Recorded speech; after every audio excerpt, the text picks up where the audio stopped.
Hi, so for my presentation, my patient is Rue. She is 96 years old and receiving hospice services in a skilled nursing facility. Rue has had communication issues due to hearing loss. So my field supervisor has provided her with a whiteboard to make communicating easier. The following conversation, though spoken here in the video, was me writing on the whiteboard and Rue replying to me verbally. So it does take a while.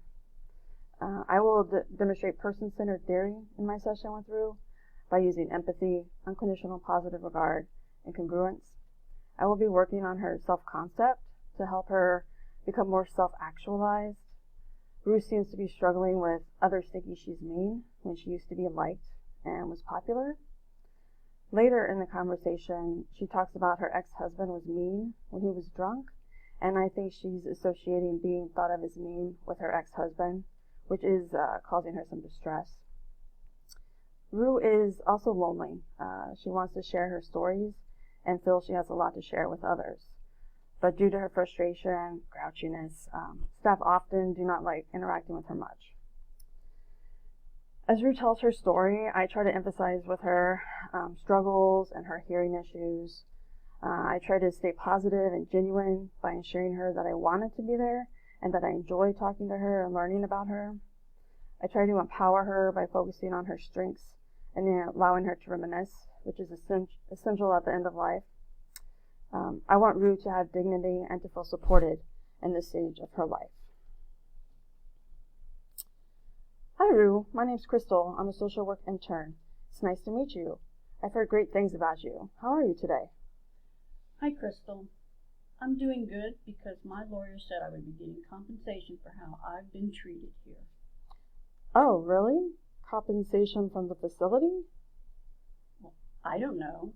It will be from either the facility or the people that work here. I feel the people that work here are really just the same as the facility. Okay. What issues have you had with the staff here? Well, that milk right there that was spilled on the floor earlier this morning, no one has come to clean it up, and a few people have already been in and out. And when they took out my trash, they weren't even careful with my plant on the shelf.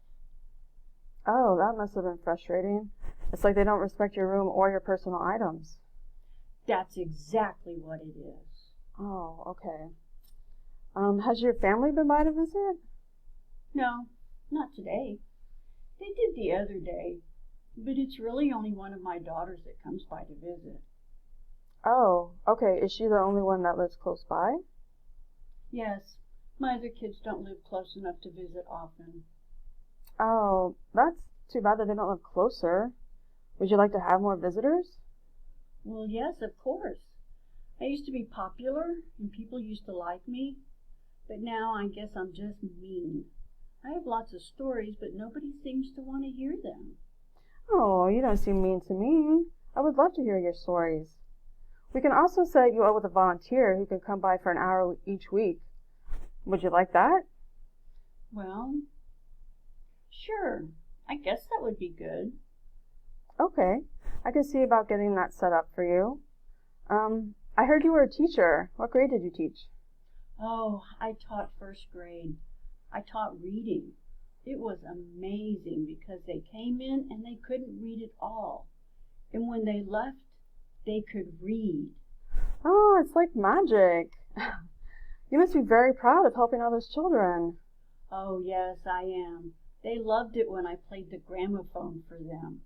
Oh, what's a gramophone? It's those ones that have that big kind of flower thing at the end. Real old ones. Oh, like a record player? Yes, that's it. Oh, very cool. That must have been so much fun. What great memories you made with all those kids. They must have loved having you as a teacher. Oh, I think they did. If we had time at the end of class, I would put the music on and I would just let them dance around and just do whatever they wanted, and they had so much fun. Oh, that's so great.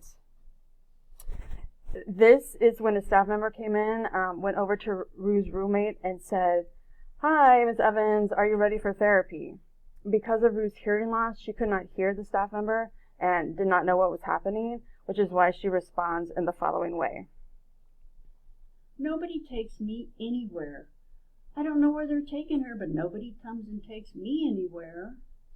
Oh, well, the staff member said it was time for her therapy. Oh, okay. Well, I don't need therapy. Oh, well, that's good that you don't need therapy. Would you like to leave your room more often? I know they have social activities here. Would you like to participate in some of those? Oh, maybe. I guess it just depends on what they have scheduled. Okay. What if we get a copy of the activities calendar, see what they have going on, and we can also see if your volunteer that we get set up can take you there and help you with the activities, and they can take your whiteboard. How does that sound? That sounds good. It sounds like it might work. I'll try it. Okay. That's great. At this point, a staff member comes in to remove Rue's breakfast tray. You know, they only serve black toast here, and they need to learn how to make that correctly even. Oh, black toast. Are you a good cook? Yeah, I am. I really like food. But the food here isn't good at all, though. Now, the French people, they know how to cook food. They make the best food. When traveling in France, I could go into any restaurant or cafe, and I would know that the food would be delicious. Oh, so you got to travel abroad? Oh, yeah. I've been all over Europe. I've also been to Paris and Germany. Oh, wow, that's so exciting. I've also been to Europe and Paris, but also Wales, never Germany. Oh, well, I thought the people in Paris were rude and don't like Americans. At least that's how it seemed to me. That is so funny. I told my field supervisor last week that I did not like going to Paris because the people there were rude and that I would never go back. They definitely don't seem to like Americans much. I'm glad I'm not the only one who had that bad experience, though. Well, you should go to Germany. The Germans are much nicer to Americans, even after the war, which is surprising. The food there and in Italy was okay. I went to Italy with my husband, who is half Italian. Do you know Italians were still old-fashioned, though? Americans aren't. They don't even want to get married now, these kids. How long were you married? Oh, 30 years. But it shouldn't have been that long because he was an alcoholic. Oh, he was? That had to be tough on you and the children. Oh, yes, and he was mean. Why, people would ask me how many kids he'd have, and he'd say, well, Rue has 4, and he wouldn't even claim them as his own. Oh, that must have been hard for you. It was, because he knew I had never been with another man. I don't know why he always said that. Kind of sounds like he was doing it to hurt you somehow. Yes, he was very hurtful when he was drunk. Oh, I'm sorry you had to go through that. You had to be very strong to go through with the divorce when you did, since it was kind of frowned upon back then, wasn't it? Oh, it was hard. People judged me, but I just couldn't take it anymore. That took enormous strength. You have to be a really strong person to survive an abusive marriage and then to file for divorce and leave. Well, I guess so. I just did what I needed to, though. Well, that was very, very strong of you. Now, I do have to go now, but I want to talk about your children more next time. I loved hearing your stories and learning about you. You're such a strong woman, and I found you to be very nice and likable. Oh, thank you. I've enjoyed talking to you, too, and hope you're ready for the next time, because I have much more to share with you. Oh, I'm ready. I can't wait.